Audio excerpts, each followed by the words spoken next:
Tentativo numero 2, questo premio Andalusia, 3 anni femmine. Autostart in movimento.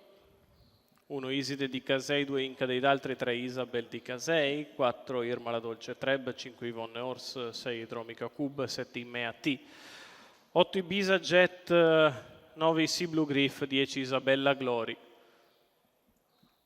Problemi per Inca dei Daltri che rimane lontana, così come Idromica Cub.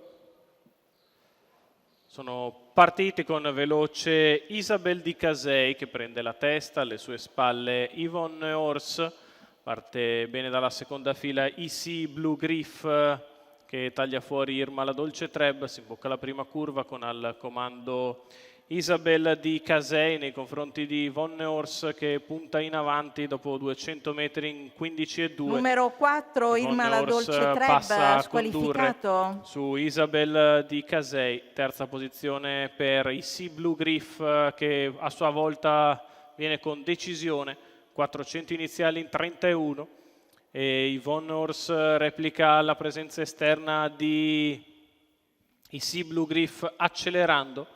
Poi Isabel di Casei, ancora Isabella Glory, 600 iniziali in 44,9, si viene al passaggio sotto alle tribune con al comando Yvonne Horse nei confronti di Sea Blue Griff, poi Isabella Glory, in corda sempre Isabel di Casei, 800 iniziali in 1 minuto spaccato per Yvonne Horse che cerca di rifiatare un po'. I Sea Blue Griff sempre a fare dentro e fuori per marcare Isabella Glory, poi a contatto Isabel di Casei, chilometro iniziale in 1,15,5 per Yvonne Horse che continua in vantaggio sui Sea Blue Griff, poi Isabel di Casei, Isabella Glory, Iside di Casei.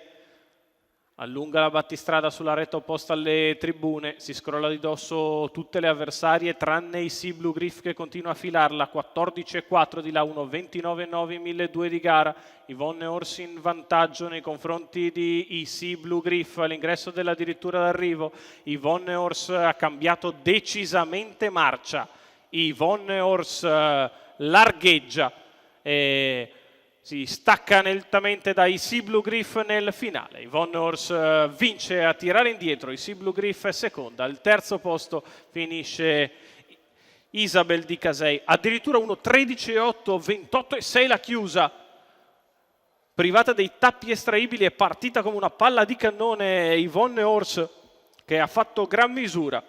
Vince alla sua seconda corsa in carriera Vincenzo Luongo per Gennaro Casillo al training, i colori della scuderia Fior di Lotto di Thomas Manfredini, la figlia di Maraja e Celebrity Horse si impone nettamente in questa seconda corsa dall'Arcoveggio.